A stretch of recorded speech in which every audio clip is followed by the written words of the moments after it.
Bonjour mesdames et bonjour messieurs, c'est encore une fois un plaisir de vous retrouver. Voici le nouveau rendez-vous du journal en français et ce journal est peut-être également consulté sur le compte de la télé Renaissance et de YouTube.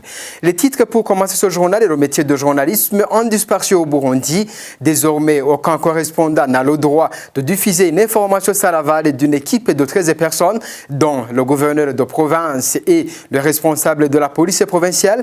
Selon certains Burundais, cela constitue une violation de droit d'expression face à cette censure. Là, le président burundais ne se représentera pas pour les élections de 2020. Toutefois, si les Imbonerakure voudraient manifester pour réclamer qu'il se représente, c'est le droit. Vous entendrez dans ce journal le porte-parole du président Jean-Claude Karegwa. Le président soudanais El-Béchir pourrait être jugé par la Cour pénale internationale de ces pays. Les responsables de cette cour espèrent une parfaite coopération dans le but de transférer cet homme fort du Soudan à La Haye. Voilà pour les titres de ce journal et dans un instant le développement.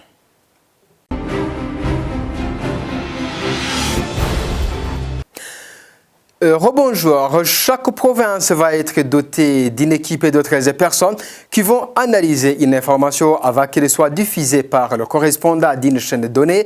C'est ce que le ministre de la Communication, Frédéric Nahimana, a annoncé ce mardi à l'issue d'une réunion avec les administratifs de la province de Chibitoke. Ce mardi, cette commission sera constituée par des personnes de l'administration provinciale, à commencer par le gouverneur et le responsable de la police accrédité dans cette province, suivait le ministre de la Communication.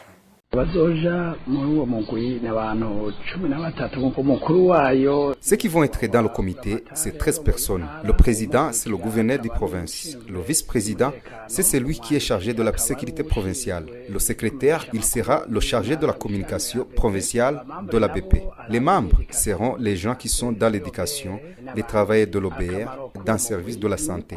Le rôle de ce comité est qu'il y aura une confiance entre les dirigeants et les journalistes. Le comité est chargé de chercher les informations dans toutes les provinces. Autre chose est que le comité est chargé de protéger et de vérifier les informations qu'on va diffuser. Autre chose encore, le comité sera donc la source pour les journalistes pour qu'ils reportent des informations fiables et vérifiées pour le développement de la population. Nous étions habitués à écouter les informations à caractère politique et à la sécurité et surtout les informations qui se trouvent dans les chefs-lieux des provinces et dans la capitale de Bujumbura. Aujourd'hui, l'avantage est que nous allons suivre des informations dans les rubriques différentes, par exemple l'agriculture et l'élevage et des informations de la population qui se trouvent dans des montagnes. Ça va aider la population de suivre ce qui se passe dans les provinces avant d'être diffusé dans les médias.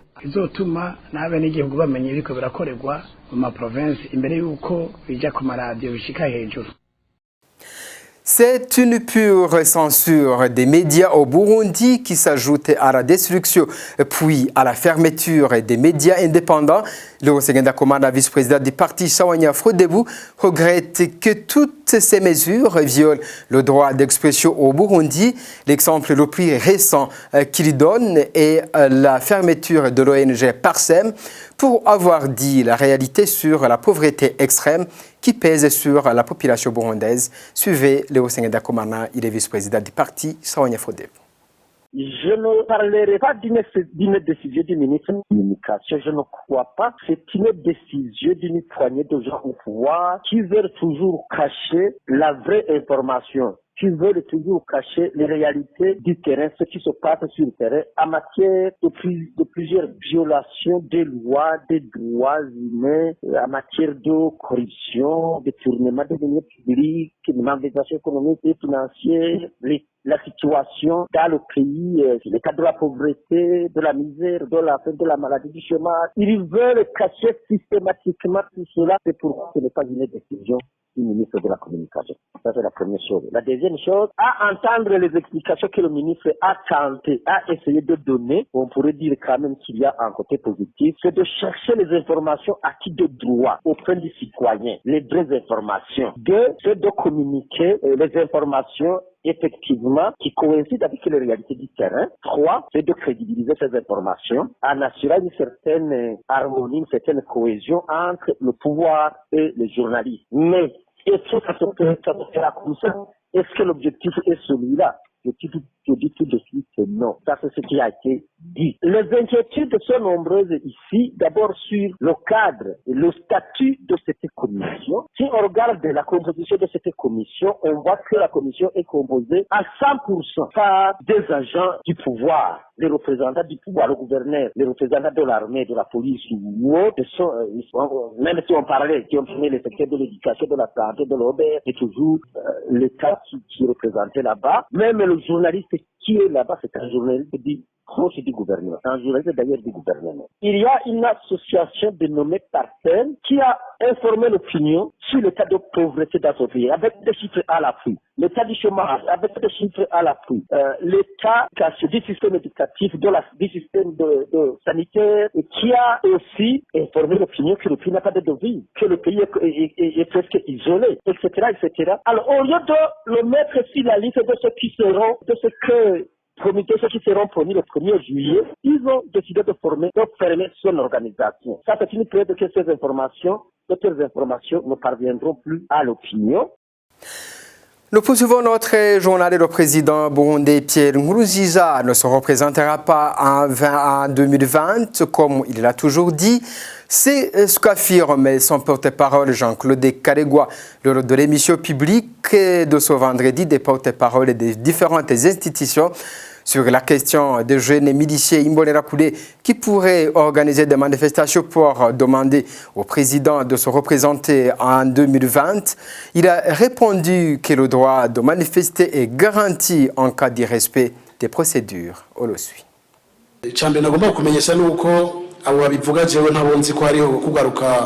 Premièrement, je voulais vous dire que les gens qui disent ça, je ne les connais pas. Que les Imbonerakure sont en train de préparer une manifestation pour convaincre le président Nkurunziza à se faire élire dans les élections de 2020. Mais cette question a été répondue maintes fois. Moi-même, j'ai déjà répondu à cette question. Le président lui-même a répondu à cette question. Par rapport à la manifestation, nous avons encore donné des éclaircissements.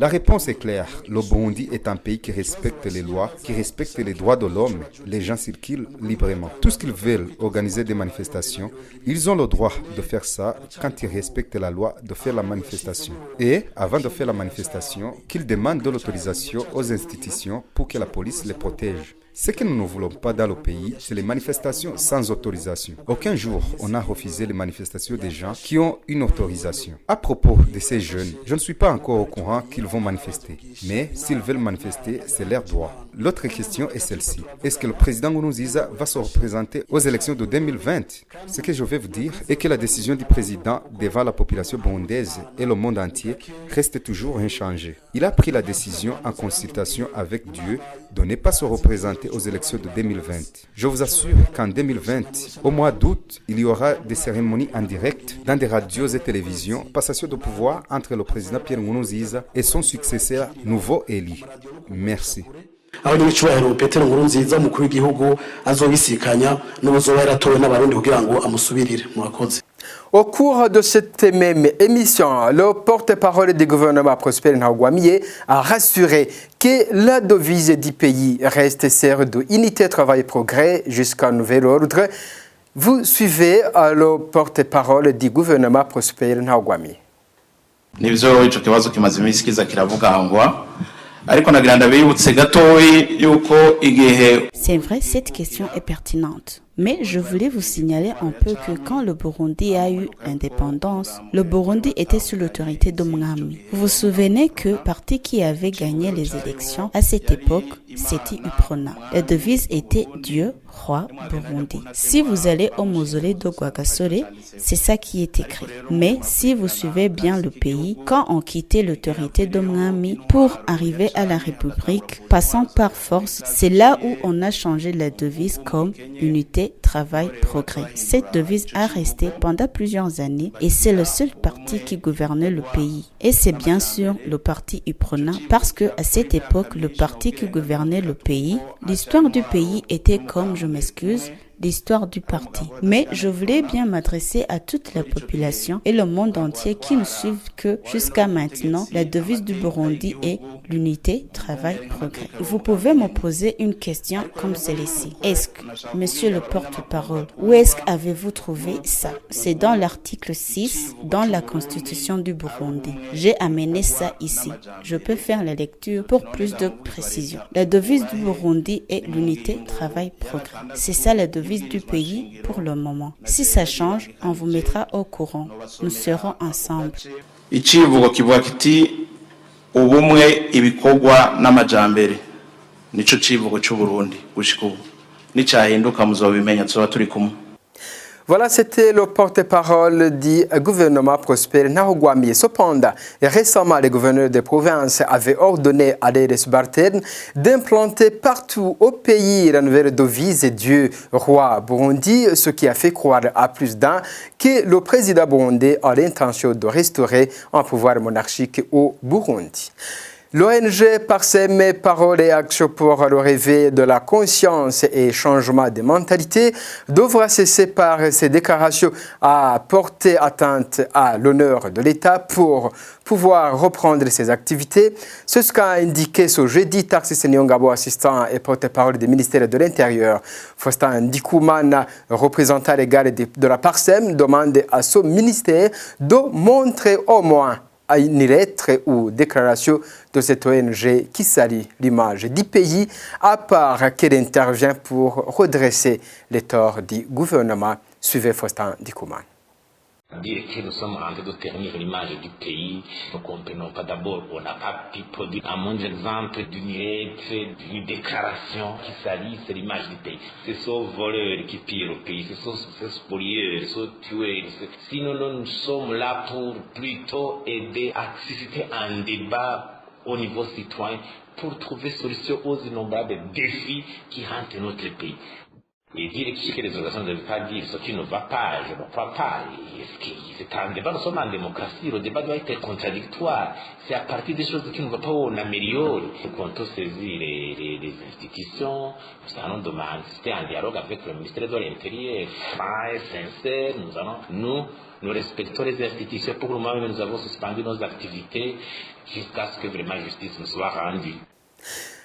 Et l'organisation Parsem a été jusque-là tolérée parce que le gouvernement avait besoin de sa présence pour faire croire qu'il y a la liberté d'expression au Burundi. C'est l'analyse d'Emmanuel Ndereimana, secrétaire exécutif et porte-parole du parti PDG Gamibanga. Emmanuel Ndereimana a été invité dans l'émission Club de la presse de ce vendredi.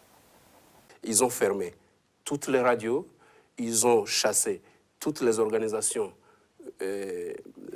non étatiques qui dénonçaient ce qui n'allait pas. Alors, mais étant malins, bien qu'ils soient au pouvoir, ils sont un peu malins. Et ils ont quand même décidé de garder quelques organisations, notamment Parsem, quelques partis politiques comme le Frodebou avec Léonce, Sénel avec Gwassa Agaton. Juste, ces gens, ces organisations, ils sont là pour jouer le contrepoids. Juste pour montrer faire semblant qu'il y a démocratie au Burundi. Parce que si tu cries n'importe comment au Burundi, ça ne va pas, les opposants sont écartés, tout ça. Ils ont toujours à exhiber. Nous avons Parsem, nous avons le Frodebou. Vous voulez dire aux yeux de la communauté internationale, il faut montrer qu'il y a la démocratie, qu'il y a la liberté. Voilà pourquoi alors Parsem est vrai encore au Burundi. Mais étant un des rares qui travaille encore au Burundi, qui dénonce, mais suite au calendrier des élections prochainement, ils sont obligés maintenant de serrer. C'est dans ce sens que Parsem est écarté pour le moment. À l'étranger, avant de clore ce journal, Omar El-Béchir pourrait-il être jugé par la Cour pénale internationale? Rien n'est encore sûr pour l'heure. L'ancien homme fort de Khartoum est en prison dans la capitale soudanaise. La CPI compte sur la coopération des futurs pouvoirs pour transférer l'ex-président à La Haye. Selon le porte-parole de la CPI, Fadi El Abdallah, les États dans le Soudan ont l'obligation de coopérer avec la Cour pénale internationale. Suivez. Alors, concernant M. al-Bashir, il y a déjà deux mandats d'arrêt qui ont été délivrés par la Cour. La Cour avait demandé au Soudan et continue à demander d'exécuter ces mandats d'arrêt et de livrer M. al-Bashir à la Cour en fonction de l'obligation qu'a le Soudan de coopérer avec la Cour, parce qu'il y a une résolution du Conseil de sécurité qui oblige le Soudan à coopérer avec la CPI.